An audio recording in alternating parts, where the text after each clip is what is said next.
no matter where you are in your guitar journey, the lesson we are diving into today is a game changer for your solos.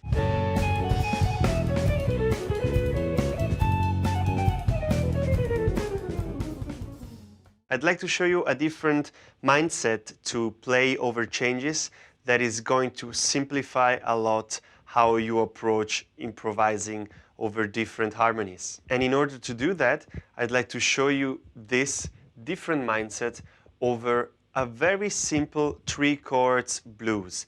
But it's the perfect thing to practice because the blues is actually simple, but if you really want to play these 3 changes, meaning the 1 dominant, the 4 dominant, and the 5 dominant, then we need to play in different keys. And so in order to stop playing just with scales or with the same pentatonic that doesn't really show the changes, I'd like to start using our very basic pentatonic and then showing you which little adjustments we need to do in order to really show the changes to the listener. And the very first thing to do in order to really show the difference between the first, the A7, and the D7, the 4th degree of this blues in A, it's just one note, because we can play the classical minor, A minor pentatonic over the D7. Works very good. But actually, it's not quite correct to play it over the A7 because we have a major third, but we keep playing this note. And so we get this cluster that is actually the typical blues sound, and we like it, of course. But this is not really showing the changes. And so what could we do? We could actually add to our pentatonic the major third of the A7. That's it. So now our pentatonic has one more note. It's no longer a pentatonic. It has a C sharp also. The rest stays the same.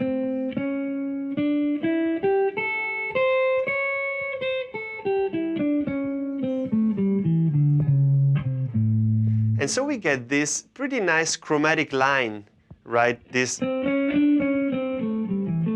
that sounds even more blues. And to practice that, you can really try to show to the listener the C sharp when we are on the 1st degree and the C when we are on the 4th degree. And so, of course, you need to keep track of the form of the blues. So let me give you a clear example. 1st degree, 4th.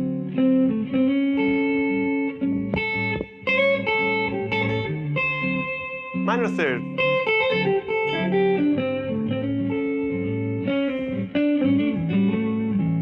We ignore the 5 for the moment. 4, 1. Et voila. You see? Now it was very clear when I was playing the 1st degree and when I was playing the 4th degree, right? So that's A7. That's the D7. A7 again, D7, A7,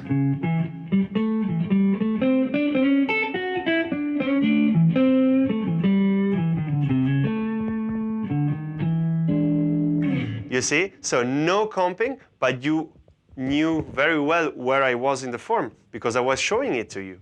So now the next thing we should do is the exact same thing, but with the 5th degree. And with the 5th degree, we also have this very important note, which is also the 3rd. And the 3rd of E7 is a G sharp. So this G sharp, it's going to be very important on the 5th degree.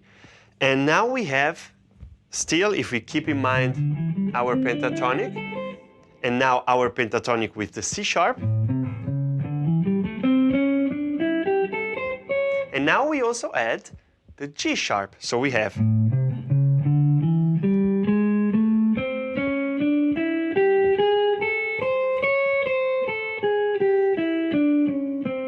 this scale. Interesting, right? And so now you still have your pentatonic that you know already very well, and we added 2 notes. That's very simple. But like this, you can still remain very musical, but really show all the changes. But maybe we can still add 1 more note, and then it's gonna be the perfect solo, because you're gonna have the 3rd for the A7, the 3rd for the E7, but we are actually still missing the 3rd of the 4th degree, which is the F sharp, because the pentatonic doesn't have it. So we can add also an F sharp, and now we get this strange scale that it sounds very blues. Check it out. 1, minor 3rd, 3rd, 4, 5. Now the new one, the F sharp.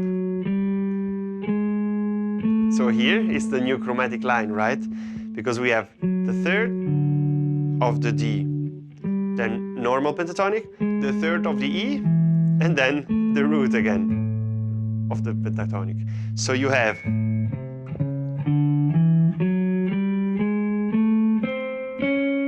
and then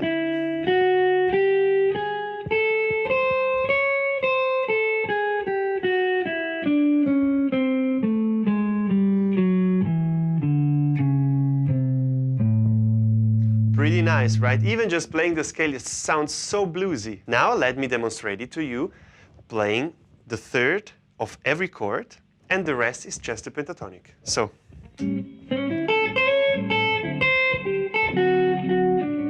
You see?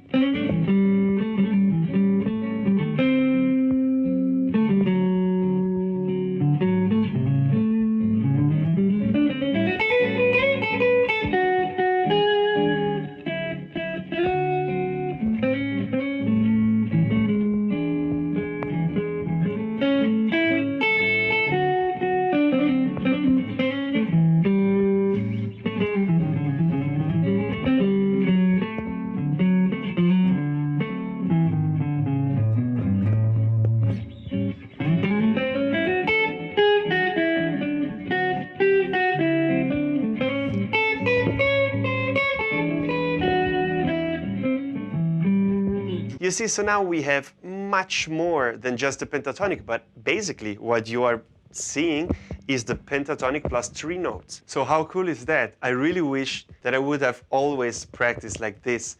I mean, how musical does it sound?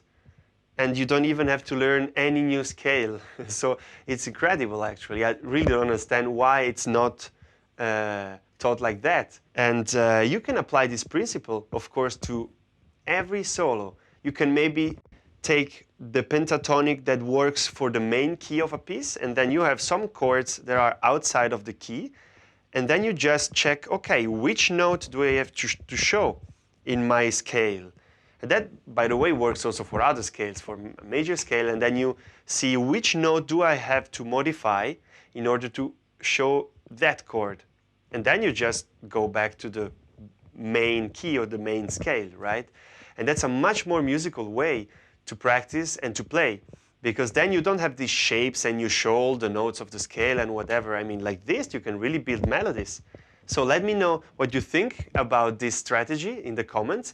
And if you like the lesson, don't forget to click the like button and to subscribe to the channel. Of course, that's very important. And if you want to take your improvisation to the next level, I have a very interesting course that is very cheap. Check it out. You will find the link in the description. And you'll also find the link to the PDF of this lesson and all other YouTube lessons. And it's completely free. So go check it out and see you for the next video.